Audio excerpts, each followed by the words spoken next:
In this video, I'll be sharing with you a tutorial on how to sew this simple crisscross flare dress or circle dress. If this is something you like, kindly hit on the subscribe button. And this dress is from felicidat.ng. So to cut my dress, I'm going to fold it in a flare form this way. That is in form of a triangle. So I'm just cutting this on the floor so that I can easily video or get all the parts while I'm measuring. Next measurement I'll take is my shoulder divided by 2. My shoulder is 14 divided by 2. I have 7 inches. So now I'll place my tape and I'll get where I have 7 inches here. So I'm going to go ahead, place my tape at the tip, and that point where I have 7 inches, whatever I have there, I'll also mark it on the other side. So this is to enable me have a straight line at the upper part of my pattern. The next step I'll take is to place my ruler at those 2 points to make sure I have 7 inches. So if it's not up to 7 inches, I'm going to go down a bit and then connect it to make sure I have like 7 inches on a straight line. The next measurement you need is to measure from your shoulder to the center point where the crisscross is going to meet, which is also where the flare of this dress will start. So I'm just going to go ahead and place my tape, and for what I want is about 7 inches from my shoulder line, and I'll mark. So go ahead and place your tape and measure where you want your own flare dress to start. So why I'm going down this low is because you're still going to add a band on your dress. So by the time you add a band, it will make up for the length on top of the dress. This 7 inches is not a standard. Go ahead to measure yours from the shoulder and mark. Now from the side of the flare towards the armhole, you notice that part is lower. So I went down by 3 inches at this point, so that I'll connect from the tip all the way to that side, right? So note, whatever measurement you're marking here, you're going to still replace a band. So I marked 3 inches underneath that 7 inches I have, right? So after this, we're going to go ahead to connect this from this part to the end of that 3 inches I marked. So although after marking this, I felt that the 3 inches was too low for the armhole because I didn't want my armhole to be too revealing. Although the dress we have on the thumbnail, the armhole area is a bit revealing, but I don't want mine to be. So I went ahead to readjust it, but later on. So I just went ahead to connect from the tip to that extra 3 inches I went down to. So don't bother inserting your measurement here, because if you look at the dress, we have like a gathers effect at the neckline of this dress. The excess we're going to have on that neckline, we are going to go ahead to pleat it into the band at the neckline of the dress. Next is to get the length of this dress. Now go ahead to place your tape starting from the shoulder. From there, you're going to take the full length of your dress. So first, I wanted to make mine a bit longer, so I used about 36 to 37 inches for mine. But later, I had to reduce it to 35 inches while marking because I felt it was going to be too long for the dress. Now, I'm going to mark the full length of this dress, right? So I'm using 37 inches here, but I ended up reducing it to 35 inches because I felt my dress might be too long. So now at this side, that's where I decided to use like 35 inches. So I'll just go ahead and place my tape and I will mark 35 inches. I'll place my tape again, starting at that point, that is from my shoulder, and I'll still go ahead and I will mark that same 35 inches. So you're going to continue doing this until you mark this all the way around, and you will now connect this to cut like a circle dress. So just like I said, after marking to the end, I'll now go ahead to use my chalk to connect it all the way around. Then after this, I'm done drafting my pattern and I will cut it out. Towards the open part of this pattern, I marked 3 inches after the 7 inches I have. So what I did was just to go up by 1 inch because I don't want my armhole area to be too low as we have on the actual dress. So next step is to go ahead to cut out. So while cutting out, please go ahead to add ½ inch on top, because you're going to use this to add the collar to the upper part. So after that, I'll go ahead to cut out the lower part, and we are done drafting the front part. Make sure I'm accurate. I placed my tape at -7 and I measured before cutting out the lower part of this dress. Now to cut the back, you're going to use the front pattern to do that. So this is the front pattern, and I folded my fabric again in a triangular form this way.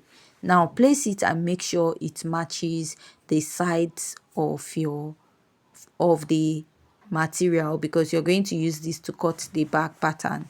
So to cut the back, what I'll do is just to fold out the pointy edge, and I'll draw a straight line connecting towards the armhole area, and I'll go ahead to cut out.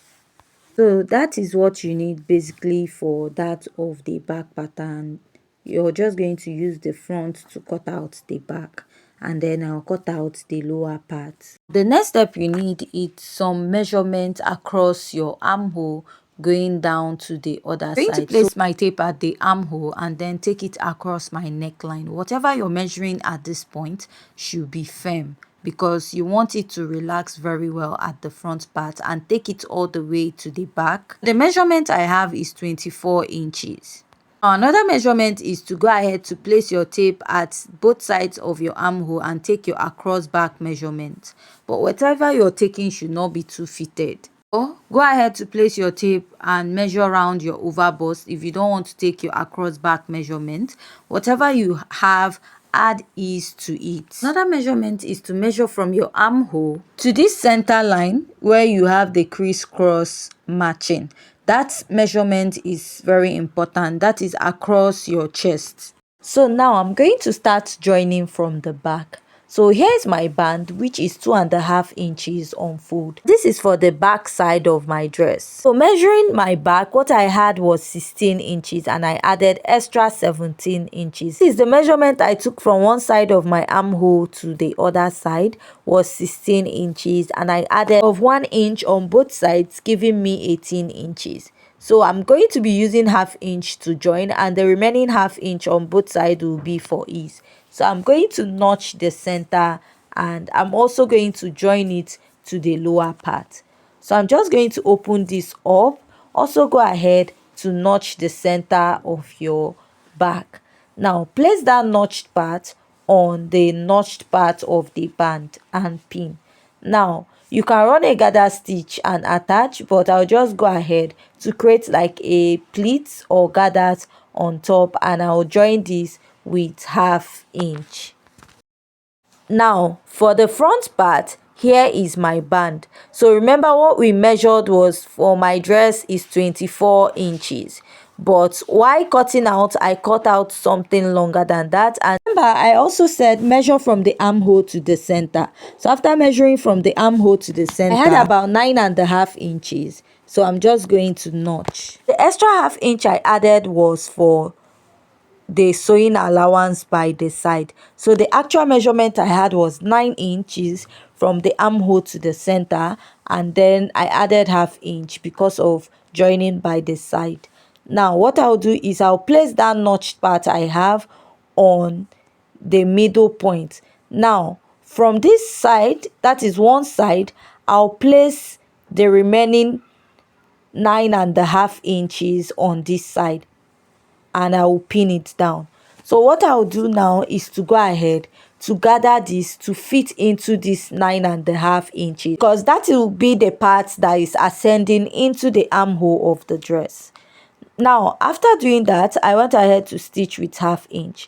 Now remember that part we notched. From that part now, I'll fold it in with ½ inch. So if you notch your band, it's going to enable you fold it in, and you're going to top stitch neatly on it with the same color of thread. So I'll just flip this in, and I'll go ahead to top stitch with ½ inch closely to the joining at the end. So now I'm done stitching, and this is what I have. Let's go ahead to add the other side of the sleeve. Now I'll pin the sides together, and after pinning here, I'm going to find the notched part I have, and I'll pin it to close to that point we have at the center of this dress. Now this last one I have will now be overlapping the other side of the band, so I'll just go ahead and pin it close to that band at the center of the dress. And after joining, I'll just go ahead and close it up with 1/2 inch, just the same way I did for the other side. So I'm done stitching. What I'll do now is to place the back that we joined earlier to that of the front. I'll go ahead to run this, and I'll stitch with 1/2 inch on this side, and also stitch with 1/2 inch on the other side of my pattern. So after I'm done stitching, this is what I have. Now we're going to tack down this sleeve or the band to the back. Now from the armhole, measure that 24 inches all the way going to the upper part of this sleeve, that is the part going towards the band. So since I have that 24 inches, I'll just use a pin and hold there to note that part. What I'll now do is I'll cross it over to the other side, and I will pin it.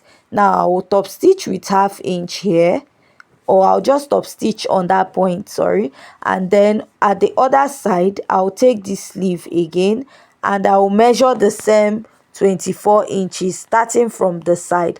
So make sure that the measurement you're taking here is firm. This way it will help lift the back of this dress, because while we were taking the back measurement, it made it a bit loose. If you remember, like I said, when you're taking measurement for the back, make it a bit loose, because we are not making this dress with a zipper, so that it can easily fit at the upper part. For the lower part of this dress, I'm just going to weave mine. Now if you don't want to weave it, you can turn it with a bias, or go ahead to use your cleaner line to turn it. So after I was done making the dress, this is the final look of the dress. If you find this tutorial very interesting and educative, please kindly hit on the subscribe button.